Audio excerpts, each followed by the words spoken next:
Food processing, खाद्य प्रसंस्करण, food processing, मानव या पशुओं के उपभोग के लिए कच्चे संघटकों को खाद्य पदार्थों में बदलने या खाद्य पदार्थों को अन्य रूपों में बदलने के लिए प्रयुक्त विधियों और तकनीकों का सेट है। डेयरी उत्पाद, दूध, फल तथा सब्जियों का प्रसंस्करण, पैकेट बंद भोजन तथा पेय पदार्थ खाद्य प्रसंस्करण उद्योग के अंतर्गत आते हैं।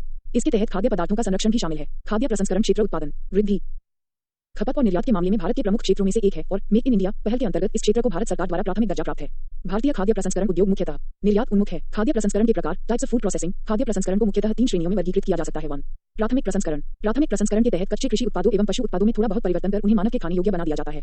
सामान्यतः प्राथमिक प्रसंस्करण के लिए सफाई, ग्रेडिंग, छटाई, पैकिंग, रिफाइनिंग आदि का सहारा लिया जाता है। इसमें भौतिक रूप में बहुत अधिक परिवर्तन नहीं होता है तथा मूल्य वर्धन भी नहीं के बराबर होता है, जैसे सेब की सफाई के बाद पैकिंग कर उसे बाजार में बेच देना। 2. द्वितीयक प्रसंस्करण। इसके तहत कच्चे कृषि उत्पादों एवं पशु उत्पादों में इस प्रकार बदलाव किया जाता है कि इनकी मूल भौतिक विशेषताओं में बदलाव आ जाए। द्वितीयक प्रसंस्करण की प्रक्रिया में मानव श्रम के अलावा मशीन, बिजली और पूंजी का इस्तेमाल करके मूल उत्पाद के भौतिक गुणों में परिवर्तन किया जाता है, अर्थात इसके अंतर्गत आधारभूत मूल्य वर्धन किया जाता है, जैसे गेहूं को आटे में रूपांतरित करना, मांस उत्पादों का प्रसंस्करण, कॉफी के बीज से कॉफी पाउडर तैयार करना इत्यादि। इसमें उत्पादों को डिब्बों, कनस्तर या कोई अन्य पैकिंग में तैयार किया जाता है। खाद्य पदार्थों के प्रसंस्करण की जटिल प्रक्रिया से गुजरने के दौरान इनमें कई प्रकार की अतिरिक्त सामग्रियां मिलाई जाती हैं, जिससे कि इनकी गुणवत्ता में सुधार हो तथा इन्हें खराब होने से लंबे समय तक बचाया जा सके। इनमें से विषैले तत्वों को अलग कर दिया जाता है। इनमें कृत्रिम तरीके से स्वाद बढ़ाने का प्रयास भी किया जाता है, जिसके कारण इनमें कई प्रकार के रासायनिक पदार्थ भी मिलाए जा सकते हैं। 0. प्राथमिक प्रसंस्कृत खाद्य पदार्थ, प्राइमरी प्रोसेस्ड फूड। इसमें फल, सब्जियां, डिब्बाबंद दूध, बिना ब्रांड वाले खाने योग्य तेल, मिल से निकला चावल एवं आटा, चाय, कॉफी, दालें, मसाले, नमक जैसी वस्तुएं शामिल हैं, जिन्हें डिब्बों में बंद करके या बिना डिब्बों के बेचा जाता है। 0. मूल्य संवर्धित खाद्य पदार्थ, वैल्यू एडेड प्रोसेस्ड फूड। इसमें फल एवं सब्जियों के जूस, जैम, मुरब्बा, अचार, शरबत, प्रसंस्कृत दुग्ध उत्पाद जैसे घी, पनीर, मक्खन, प्रसंस्कृत पोल्ट्री, प्रसंस्कृत समुद्री उत्पाद, कन्फेक्शनरी, चॉकलेट एवं अल्कोहलिक पेय पदार्थों को शामिल किया जा सकता है। खाद्य प्रसंस्करण क्षेत्र का परिदृश्य, overview of the food processing sector. उच्च स्तर के प्रसंस्करण वाला सुविकसित खाद्य प्रसंस्करण क्षेत्र बर्बादी को कम करने, मूल्य वर्धन में सुधार करने, फसल विविधीकरण को बढ़ाने, किसानों के लिए बेहतर आय सुनिश्चित करने, रोजगार को प्रोत्साहन देने तथा निर्यात आय बढ़ाने में सहायता करता है। यह क्षेत्र खाद्य संरक्षा, खाद्य स्फीति की कठिन समस्याओं का समाधान करने, आम जनता को स्वास्थ्यजनक एवं पौष्टिक भोजन उपलब्ध कराने में भी सक्षम है। अमरूद में भारत में पिछले कई वर्षों से कृषि उत्पादन में उच्च उत्पादकता पपीता दर्ज की गई है। भारत दूध, घी, दालों, अदरक, केला और आमों के उत्पादन में विश्व में पहले स्थान पर है। इसके अलावा भारत चावल, गेहूं और अनेक अन्य सब्जियों और फलों के उत्पादन विश्व में दूसरे स्थान पर है। कच्ची सामग्री की भरपूर उपलब्धता, खाद्य उत्पादों के लिए मांग में वृद्धि और सरकार द्वारा दिए गए प्रोत्साहनों ने 3. तृतीयक प्रसंस्करण। इसके तहत कृषि तथा पशु उत्पादों को तुरंत खाद्य प्रसंस्करण क्षेत्र पर सकारात्मक असर डाला है।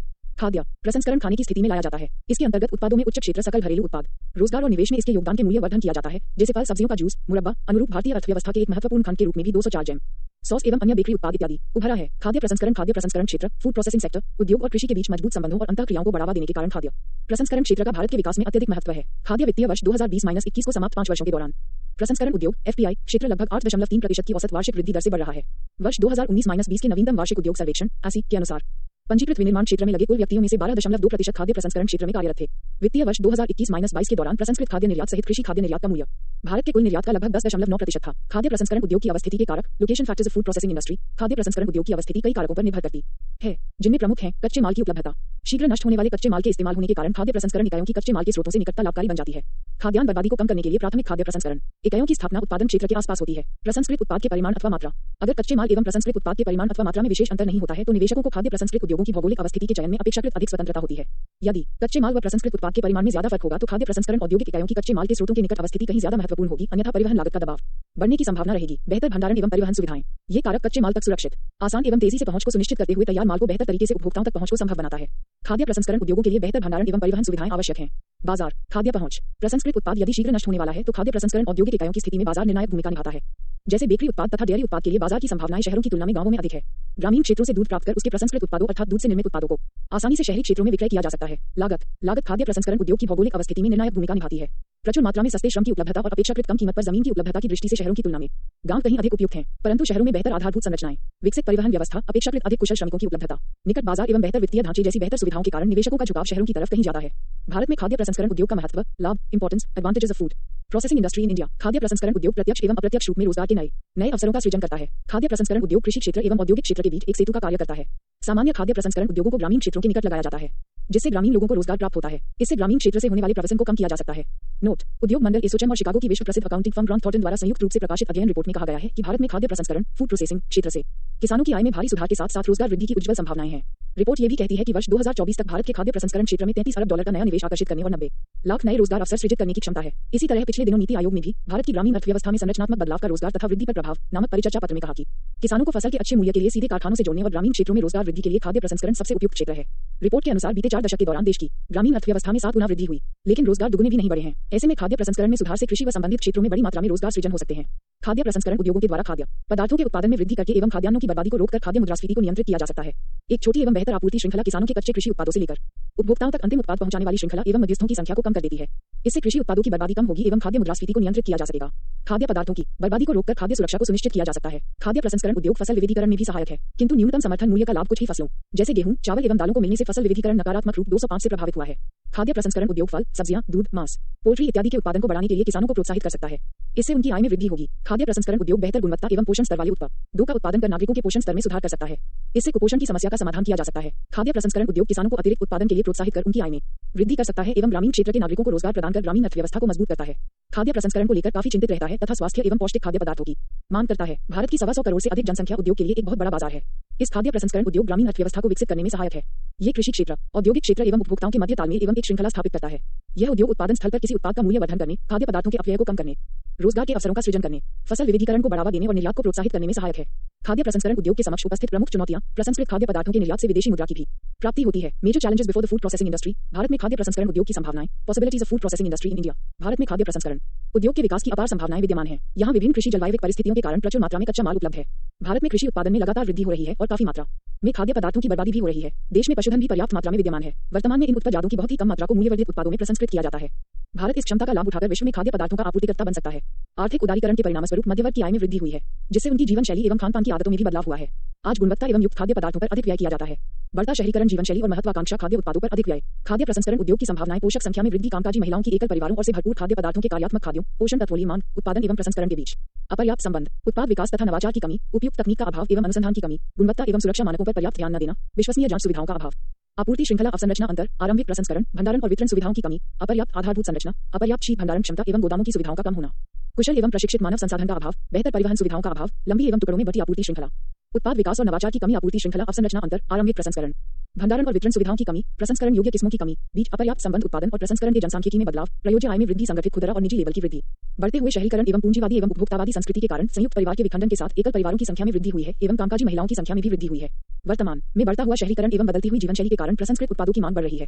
आज आम नागरिक अपने स्वास्थ्य 206 मानकों पर अपर्याप्त ध्यान, गुणवत्ता और सुरक्षा, खाद्य प्रसंस्करण उद्योग के लिए चुनौतियां, आपूर्ति श्रृंखला, संस्थागत अंतर, एपीएमसी बाजार पर प्राप्त निर्भरता, एक व्यापक राष्ट्रीय नीति का अभाव, बाजार की सही जानकारी का न होना, खुदरा बाजार का असंगठित स्वरूप, कम क्षमता प्रयोग अनुरूप होना और प्रचालन मौसम, केंद्र एवं राज्य की नीतियों में निरंतरता का अभाव, कृषि क्षेत्र में आधुनिक तकनीकों का अभाव एवं कृषि उत्पादकता का निम्न होना, पैकेजिंग की उच्च लागत, बहुराष्ट्रीय कंपनियों से प्रतिस्पर्धा की समस्या, बड़े पैमाने पर उत्पादन के लाभ न प्राप्त कर पाना, बैकवर्ड एवं फॉरवर्ड लिंकेज का बेहतर न होना, प्रसंस्करण की पुरानी तकनीकों के कारण खाद्य पदार्थों की बर्बादी एवं उच्च लागत, विभिन्न देशों द्वारा लागू किए गए व्यापार संबंधी कड़े तकनीकी अवरोधों के कारण भारतीय खाद्य प्रसंस्करण उत्पादों की निर्यात क्षमता पर भी असर पड़ा है। भारत में खाद्य प्रसंस्करण उद्योग का सॉट विश्लेषण, सॉट analysis of food processing industry in India, कच्चे माल, कृषि उत्पादों की पर्याप्त उपलब्धता, पर्याप्त मात्रा में पशुधन की उपलब्धता, पर्याप्त मात्रा में सस्ते श्रम की उपलब्धता, विनिर्माण सुविधाओं की व्यापक पहुंच, बेहतर शहरी ग्रामीण क्षेत्रों का जुड़ाव, सामर्थ्य, स्ट्रेंथ्स, दुर्बलताएं, वीकनेसेस, अवसर, अपॉर्चुनिटीज, चुनौतियां, थ्रेट्स, आवश्यक आधारभूत संरचना का अभाव, कार्यशील पूंजी का अभाव, पूंजी निवेश का निम्न स्तर, मौसम आधारित प्रचालन, कम क्षमता का प्रयोग, गुणवत्ता एवं सुरक्षा मानकों का अभाव, उत्पाद विकास एवं नवाचार की कमी, अपर्याप्त शीत भंडारण क्षमता एवं गोदामों की सुविधाओं का अभाव, बेहतर परिवहन सुविधाओं का अभाव, विस्तृत उपभोक्ता बाजार, पर्याप्त भाग में कच्चे माल, कृषि उत्पादों एवं पशुधन की उपलब्धता, बढ़ता शहरीकरण, जीवन शैली एवं महत्वाकांक्षाएं, जनसांख्यिकी संरचना में बदलाव, प्रयोज्य आय में वृद्धि, व्यापक रोजगार के अवसरों का सृजन, बड़ी बहुराष्ट्रीय कंपनियों, प्रतिस्पर्धियों से प्रतिस्पर्धा, अपर्याप्त आधारभूत संरचना, कुशल एवं प्रशिक्षित मानव संसाधन का अभाव, नवाचार एवं अनुसंधान की कमी, साख तक पहुंच का अभाव, असंगठित खुदरा बाजार, बेहतर परिवहन सुविधाओं का अभाव, बड़े पैमाने पर उत्पादन के लाभ न प्राप्त कर पाना, बैकवर्ड एवं फॉरवर्ड लिंकेज का बेहतर न होना, गुणवत्ता एवं सुरक्षा मानकों पर अपर्याप्त ध्यान, खाद्य प्रसंस्करण क्षेत्र को सुदृढ़ करने के लिए सुझाव, suggestions for strengthen food processing industry. खाद्य प्रसंस्करण उद्योग को उन्नत उद्योगों की श्रेणी में रखना। भारत में खाद्य प्रसंस्करण उद्योग के विकास को बढ़ावा देने का प्रयास करना चाहिए। खाद्य प्रसंस्करण उद्योग को एक उन्नत उद्योग के रूप में मान्यता देनी चाहिए। इससे अधिक मूल्य वाले उत्पादों के उत्पादन द्वारा किसान लाभान्वित होंगे। जैसे डेयरी उद्योग में सहकारी विपणन तंत्र द्वारा श्वेत क्रांति में योगदान किया गया। मॉडल कृषि उत्पाद प्रसंस्करण केंद्रों की स्थापना। ग्रामीण क्षेत्रों में कृषि उत्पाद प्रसंस्करण केंद्रों को एक विकसित मॉडल के रूप में स्थापित किया जाना चाहिए, जहां कृषि उत्पादों की सफाई, श्रेणीकरण, सुखाना, पैकेजिंग, भंडारण, परिवहन संबंधी कार्यों को उन्नत मशीनों एवं तकनीकों के माध्यम से किया जा सकता है। गुणवत्ता एवं सुरक्षा मानदंड। उच्च मूल्य एवं गुणवत्ता वाले और निर्यात करने वाले सभी खाद्य पदार्थों के लिए उच्च गुणवत्ता एवं सुरक्षा जांच के मानदंड निर्धारित किए जाने चाहिए। संस्थागत वित्त को बढ़ावा देना। कृषि क्षेत्र खाद्य प्रसंस्करण उद्योगों एवं आपूर्ति श्रृंखला से संबंधित क्रियाओं के लिए संस्थागत वित्त की उपलब्धता को बढ़ावा देना चाहिए। इन क्षेत्रों में कम ब्याज दरों एवं सब्सिडी पर ऋण उपलब्ध कराया जाना चाहिए। क्षमता निर्माण में वृद्धि करना। खाद्य प्रसंस्करण उद्योग में उन्नत तकनीकों का प्रयोग करके नवाचार, शोध एवं अनुसंधान को बढ़ावा देकर इस उद्योग की क्षमता में वृद्धि करने का प्रयास किया जाना चाहिए। वर्तमान में बहुत ही कम मात्रा में कच्चे माल को प्रसंस्कृत किया जा रहा है।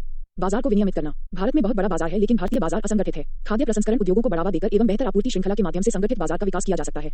निर्यात को बढ़ावा देना। खाद्य प्रसंस्करण उद्योगों के द्वारा उच्च गुणवत्ता एवं पोषण वाले उत्पादों का उत्पादन बढ़ाया जा सकता है एवं इस अतिरिक्त उत्पादन का निर्यात करके विदेशी मुद्रा अर्जित की जा सकती है। सब्सिडी एवं करों में रियायत या छूट। खाद्य प्रसंस्करण उद्योगों को बढ़ावा देने के लिए सरकार द्वारा इन उद्योगों की स्थापना करने वाले को सब्सिडी एवं करों में छूट प्रदान की जानी चाहिए। सरकार द्वारा make in India, startup India, stand up India के माध्यम से औद्योगिक क्षेत्र को बढ़ावा देने का प्रयास किया जा रहा है। इस क्षेत्र में उद्योग लगाने वालों को करों में रियायत एवं छूट भी दी जानी चाहिए। योजक चिन्ह। अवसंरचनात्मक सुविधाओं का विकास। भारत सरकार द्वारा ग्रामीण क्षेत्रों को शहरी क्षेत्रों से जोड़ने के लिए बेहतर सड़कों का निर्माण किया जाना चाहिए। परिवहन सुविधाओं में वृद्धि करके इस क्षेत्र को गति प्रदान की जा सकती है। 207 उद्यमशीलता को बढ़ावा देना। भारत सरकार द्वारा नागरिकों में उद्यमशीलता की भावना को बढ़ाने का प्रयास किया जाना चाहिए।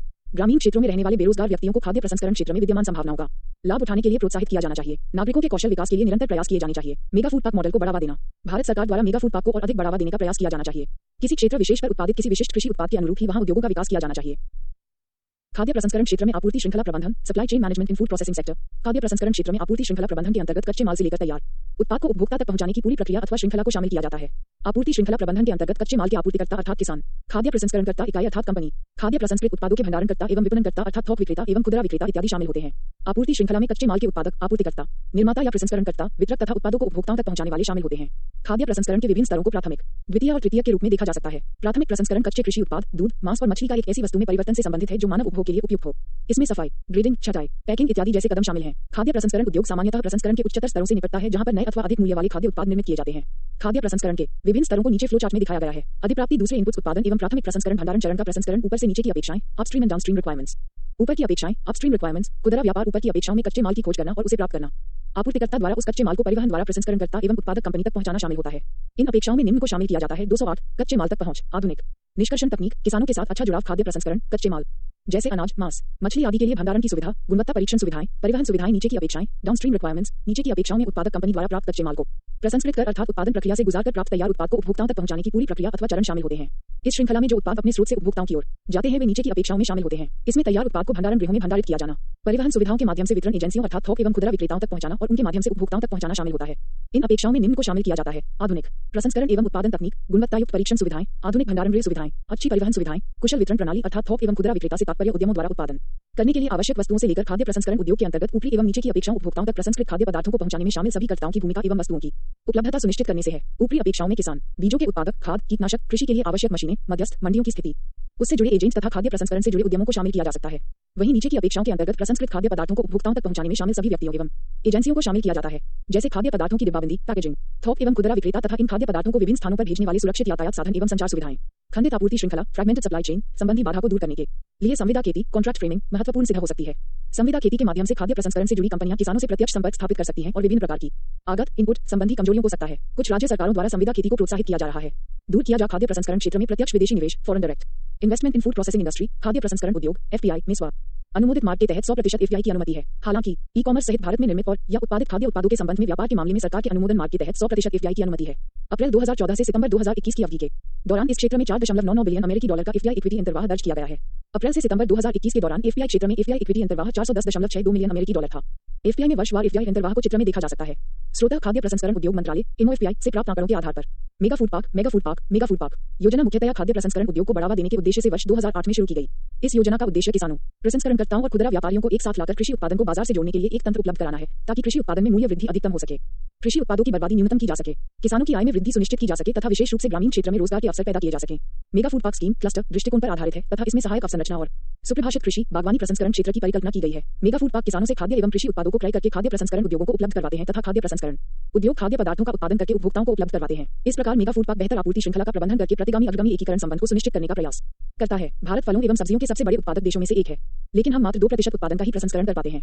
विश्व के खाद्य प्रसंस्करण बाजार में भारत की हिस्सेदारी केवल 1 से भारतीय अर्थव्यवस्था 1.5% है। हमारे देश में हर वर्ष लगभग 50,000 करोड़ रुपए के अनाज, फल, सब्जियों की बर्बादी हो जाती है क्योंकि उपयुक्त भंडारण सुविधाओं के अभाव में हम उन्हें संरक्षित नहीं रख पाते हैं। इसलिए भारत में मेगा फूड पार्क को बढ़ावा दिया जाना अति आवश्यक है। उल्लेखनीय है कि कुल 42 मेगा फूड पार्कों को केंद्र सरकार द्वारा परिकल्पित किए गए हैं। वर्तमान स्थिति के अनुसार 38 मेगा फूड पार्क को भारत सरकार द्वारा अंतिम रूप से एवं मेगा फूड पार्क को सैद्धांतिक रूप से मंजूरी दे दिया गया है। 22 मेगा फूड पार्क परिचालन ऑपरेशनल में है, जबकि 19 मेगा फूड पार्क कार्यान्वयन के विभिन्न चरणों में है। मेगा फूड पार्क स्कीम के उद्देश्य, objectives of mega food park scheme. Mega food park scheme में अत्याधुनिक प्रसंस्करण सुविधाओं सहित सुपरिभाषित कृषि बागवानी प्रसंस्करण क्षेत्र के साथ सहायक अवसंरचना और सुस्थापित आपूर्ति श्रृंखला प्रदान करने की परिकल्पना की गई है। इस परियोजना के उद्देश्य इस प्रकार हैं: किसानों, प्रसंस्करणकर्ताओं तथा खुदरा विक्रेताओं को एक साथ लाना, कृषि उत्पादकता को बाजार से जोड़ने के लिए एक तंत्र उपलब्ध कराना, मूल्यवर्धन को अधिकतम बनाना, फसल बर्बादी को न्यूनतम करना, किसानों की आय में वृद्धि करना और विशेष रूप से ग्रामीण क्षेत्र में रोजगार के अवसर सृजित करना, खाद्य प्रसंस्करण इकाइयों की स्थापना के लिए कृषि बागवानी जोन में अत्याधुनिक सहायक अवसंरचना उपलब्ध कराना, व्यक्तिगत इकाइयों की लागत को कम करने में मदद करना तथा उन्हें अधिक व्यवहार्य बनाना, प्राथमिक प्रसंस्करण और भंडारण के लिए बुनियादी ढांचे का निर्माण करना आदि। खाद्य संरक्षा एवं मानक अधिनियम 2006 food safety and standards act 2006। इस अधिनियम का उद्देश्य खाद्य संरक्षा तथा मानकों से संबद्ध सभी मामलों हेतु बहुस्तरीय बहुविभागीय नियंत्रण से हटकर एकल नियंत्रण की स्थापना करना है। इस अधिनियम के आने से खाद्य वस्तुओं से संबद्ध कई अधिनियम जैसे खाद्य अपमिश्रण निवारण अधिनियम 1954, फल उत्पाद आदेश 1955, मांस खाद्य उत्पाद आदेश 1973, वनस्पति तेल उत्पाद नियंत्रण आदेश 1947, खाद्य तेल पैकेजिंग विनियमन आदेश 1988, विलायक निष्कर्षण तेल वितेलित चूर्ण और खाद्य आटा नियंत्रण आदेश 1967 तथा दुग्ध और दुग्ध उत्पाद आदेश 1992 समाप्त कर दिए गए। 209 खाद्य प्रसंस्करण उद्योग मंत्रालय ministry of food processing industries MOFPI खाद्य प्रसंस्करण क्षेत्र को गति देने के उद्देश्य से जुलाई 1988 में खाद्य प्रसंस्करण उद्योग मंत्रालय की स्थापना की गई थी। वर्ष 1999 में विभाग का रूप देकर इसे कृषि मंत्रालय के अधीन कर दिया गया, किंतु पुनः 2001 में इसे स्वतंत्र मंत्रालय के रूप में अधिसूचित किया गया। खाद्य प्रसंस्करण उद्योग मंत्रालय के उद्देश्य ऑब्जेक्टिव्स ऑफ MOFPI कृषि उपज के बेहतर उपयोग और मूल्य वर्धन द्वारा किसानों की आय बढ़ाना, कृषि खाद्य उपज के भंडारण, परिवहन तथा प्रसंस्करण हेतु अवसंरचना के विकास द्वारा खाद्य प्रसंस्करण श्रृंखला के सभी स्तरों पर बर्बादी को न्यूनतम करना, घरेलू एवं बाह्य दोनों स्रोतों से खाद्य प्रसंस्करण उद्योगों में आधुनिक प्रौद्योगिकी लाना, उत्पाद एवं प्रक्रिया विकास तथा उन्नत पैकिंग हेतु खाद्य प्रसंस्करण में अनुसंधान एवं विकास को प्रोत्साहित करना, इस क्षेत्र की वृद्धि से नीतिगत सहायता, अवसंरचना के सृजन हेतु सहायता, क्षमता विस्तार, उन्नयन तथा अन्य सहयोगात्मक उपाय करना, प्रसंस्कृत खाद्य उत्पादों के निर्यात का संवर्धन करना। मंत्रालय के कार्य फंक्शंस ऑफ द मिनिस्ट्री खाद्य प्रसंस्करण उद्योग मंत्रालय के कार्यों को निम्नलिखित रूपों में देखा जा सकता है। नीतिगत सहायता, मंत्रालय खाद्य प्रसंस्करण क्षेत्र के लिए नीतियों का प्रतिपादन एवं कार्यान्वयन करता है, अनुकूल वातावरण का सृजन करता है तथा टैरिफ एवं शुल्कों टैरिफ एंड ड्यूटीज की तत्संगतता को बढ़ावा देता है। नीतिगत पहले मंत्रालय उद्योग विकास एवं विनियमन अधिनियम 1951 के तहत लाइसेंस के दायरे से बाहर सभी प्रसंस्कृत खाद्य पदार्थों पर छूट देने, कुछ शर्तों सहित अल्कोहल युक्त पेय व बियर को छोड़कर अधिकतर प्रसंस्कृत खाद्य मदों पर 100% विदेशी इक्विटी हेतु स्वतः अनुमोदन करने तथा स्वदेशी खाद्य उत्पादों के संबंध में ई-कॉमर्स के द्वारा व्यापार हेतु स्वतः अनुमोदित मार्ग के तहत 100% प्रत्यक्ष विदेशी निवेश करने के लिए पहले करता है। साथ ही कच्चे उत्पाद को मूल्यवर्धित उत्पादों में रूपांतरित करने हेतु अवसंरचना निर्माण तथा प्रसंस्करण क्षमता के विस्तार एवं प्रौद्योगिकी के विकास को प्रोत्साहन देता है। विकासात्मक पहले मंत्रालय मेगा फूड पार्कों, इंटीग्रेटेड कोल्ड चेन एवं मूल्यवर्धित अवसंरचना और पशुवधशाला स्थापना आधुनिकीकरण योजनाओं के माध्यम से आधुनिक अवसंरचना का सृजन करता है। 210 साथ ही खाद्य प्रसंस्करण उद्योगों अनुसंधान एवं विकासात्मक कार्यकलापों को सहायता पहुंचाता है। मंत्रालय द्वारा खाद्य परीक्षण प्रयोगशालाओं की स्थापना में भी सहायता की जाती है। प्रोत्साहन संबद्ध पहले मंत्रालय खाद्य प्रसंस्करण से संबंधित कार्यशालाओं, संगोष्ठियों, प्रदर्शनियों व मेलों सहित अध्ययन, सर्वेक्षण आदि कार्यों में भी सहायता पहुंचाता है। भारतीय खाद्य संरक्षा एवं मानक प्राधिकरण food safety and standards authority of India FSSAI स्वास्थ्य एवं परिवार कल्याण मंत्रालय द्वारा खाद्य संरक्षा एवं मानक अधिनियम 2006 के अधीन 2008 में स्थापित भारतीय खाद्य संरक्षा एवं मानक प्राधिकरण विभिन्न मंत्रालयों तथा विभागों में खाद्य संबद्ध विषयों को निपटाने वाले अधिनियमों एवं आदेशों को समेकित करता है। इस प्राधिकरण की स्थापना खाद्य वस्तुओं की शुद्धता जांचने के उद्देश्य से की गई है। FSSAI का मुख्यालय नई दिल्ली में स्थित है। भारतीय खाद्य संरक्षा एवं मानक प्राधिकरण के कार्य फंक्शंस ऑफ FSSAI दिशा निर्देश संबद्ध कार्य FSSAI का सबसे महत्वपूर्ण कार्य खाद्य वस्तुओं से जुड़े दिशा निर्देशों को बनाना है और यह सुनिश्चित करना है कि उनके द्वारा बनाए गए दिशा निर्देशों का पालन देश में किया जा रहा है या नहीं। साथ ही यह प्रयोगशालाओं के प्रत्यान हेतु प्रक्रिया तथा दिशा निर्देशों को भी निर्धारित करता है। प्रमाणन संबद्ध कार्य प्राधिकरण व्यवसायियों द्वारा निर्मित खाद्य वस्तुओं की गुणवत्ता की जांच सुनिश्चित कर खाद्य संरक्षा प्रबंधन प्रणाली के प्रमाणन निकायों हेतु तंत्र व दिशा निर्देश निर्धारित करता है। वैज्ञानिक सलाह देने संबद्ध कार्य प्राधिकरण खाद्य संरक्षा तथा पोषण को प्रभावित करने वाली नीति तथा नियमों के सृजन के विषय में केंद्र व राज्य सरकारों को वैज्ञानिक सलाह तथा तकनीकी सहयोग देता है। आंकड़ा संग्रहण संबद्ध कार्य प्राधिकरण खाद्य उपभोग, जैविकीय जोखिम की घटना एवं उनका प्रचालन, खाद्य में संदूषक विभिन्न अपशिष्टों, प्रकट हो रहे जोखिम सहित द्रुत सतर्कता प्रणाली को शामिल करने संबद्ध आंकड़ों का संग्रह एवं मिलान करता है। तकनीकी मानकों के विकास से संबद्ध कार्य प्राधिकरण खाद्य स्वच्छता तथा पादप स्वच्छता हेतु अंतर्राष्ट्रीय तकनीकी मानकों के विकास में सहयोग करता है। साथ ही खाद्य संरक्षा व खाद्य मानकों के बारे में लोगों को जागरूक करता है। अल्पविराम सूचना नेटवर्क निर्माण संबद्ध कार्य प्राधिकरण खाद्य संरक्षा आदि से संबद्ध सूचनाओं को आम उपभोक्ताओं, पंचायतों आदि तक पहुंचाने हेतु देश भर में सूचना नेटवर्क तैयार करता है। प्रशिक्षण संबद्ध कार्य ये प्राधिकरण खाद्य व्यवसाय से जुड़े लोगों के लिए प्रशिक्षण सेवा भी उपलब्ध कराता है। राष्ट्रीय खाद्य प्रसंस्करण mission national mission on food processing राष्ट्रीय खाद्य प्रसंस्करण मिशन NMFP की शुरुआत खाद्य प्रसंस्करण से संबंधित उद्योगों को बढ़ावा देने के लिए 12वीं पंचवर्षीय योजना के दौरान अगस्त 2012 में की गई। राष्ट्रीय खाद्य प्रसंस्करण मिशन राज्यों, केंद्र शासित प्रदेशों में खाद्य प्रसंस्करण क्षेत्र व कृषि योजनाओं के बीच सामंजस्य बनाने का कार्य कर रहा है। राष्ट्रीय खाद्य प्रसंस्करण मिशन के सहयोग से इस उद्योग के विभिन्न पहलुओं अर्थात खाद्य प्रसंस्करण उद्योगों के आधुनिकीकरण, इंटीग्रेटेड उद्योगों के आधुनिकीकरण, इंटीग्रेटेड कोल्ड चेन का विकास, मेगा फूड पार्कों की स्थापना एवं बूचड़खानों के आधुनिकीकरण को पूरा करने का उद्देश्य रखा गया है। इस मिशन से कृषि उत्पादकता में वृद्धि होगी, जिससे किसानों की आय में भी बढ़ोतरी होगी। बुनियादी ढांचे के विकास एवं संस्थागत सुधारों के सहयोग से कुशल आपूर्ति श्रृंखला सुनिश्चित करने में भी मदद मिलेगी। राष्ट्रीय खाद्य प्रसंस्करण मिशन का मुख्य उद्देश्य खाद्य प्रसंस्करण से संबंधित चलाई जा रही योजनाओं को विकेंद्रीकृत करना है, जिससे राज्य सरकारों एवं केंद्र शासित प्रदेशों की भी इसमें भागीदारी सुनिश्चित की जा सके। इस मिशन का उद्देश्य नई प्रौद्योगिकियों के माध्यम से खाद्य प्रसंस्करण की क्षमता में वृद्धि करना एवं अंतर्राष्ट्रीय मानकों के अनुसार खाद्य उत्पादों की गुणवत्ता में सुधार करना है। इससे कृषि उपज की बर्बादी एवं अपव्यय को कम किया जा सकता है। प्रधानमंत्री किसान संपदा योजना प्रधानमंत्री किसान संपदा योजना वित्तीय वर्ष 2016-20 तक की अवधि के लिए 6000 करोड़ रुपए के आवंटन से एक नई केंद्रीय योजना प्रधानमंत्री किसान संपदा योजना कृषि समुद्री उत्पाद प्रसंस्करण एवं कृषि प्रसंस्करण क्लस्टर विकास स्कीम को अनुमोदित किया गया है। भारतीय अर्थव्यवस्था प्रधानमंत्री किसान संपदा योजना एक व्यापक पैकेज है, जिसके परिणामस्वरूप खेत से लेकर खुदरा बिक्री केंद्रों तक दक्ष आपूर्ति श्रृंखला प्रबंधन के साथ आधुनिक अवसंरचना का सृजन होगा। इससे देश में न केवल खाद्य प्रसंस्करण क्षेत्र की वृद्धि को तीव्र गति प्राप्त होगी, बल्कि यह किसानों को बेहतर मूल्य दिलाने तथा किसानों की आय को दोगुना करने, विशेष रूप से ग्रामीण क्षेत्रों में रोजगार के भारी अवसरों का सृजन करने, कृषि उपज की बर्बादी में कमी लाने, प्रसंस्करण तथा प्रसंस्कृत खाद्य पदार्थों के निर्यात के स्तर को बढ़ाने की दिशा में एक बड़ा कदम होगा। इस योजना का कार्यान्वयन खाद्य प्रसंस्करण उद्योग मंत्रालय द्वारा किया जाएगा। प्रधानमंत्री किसान संपदा योजना का उद्देश्य कृषि न्यूनता पूर्ण करना, प्रसंस्करण का आधुनिकीकरण करना और कृषि के दौरान संसाधनों के होने वाले अनावश्यक नुकसान को कम करना है। प्रधानमंत्री किसान संपदा योजना के अंतर्गत स्कीम्स अंडर PMKSY प्रधानमंत्री किसान संपदा योजना के अंतर्गत निम्नलिखित स्कीमों का कार्यान्वयन किया जाएगा। Mega food park, cold chain, खाद्य प्रसंस्करण एवं परिरक्षण क्षमता सृजन, विस्तार योजना, कृषि प्रसंस्करण क्लस्टर अवसंरचना, बैकवर्ड और फॉरवर्ड लिंकेजों का सृजन, खाद्य संरक्षा एवं गुणवत्ता आश्वासन अवसंरचना, मानव संसाधन एवं संस्थान, ऑपरेशन ग्रीन्स।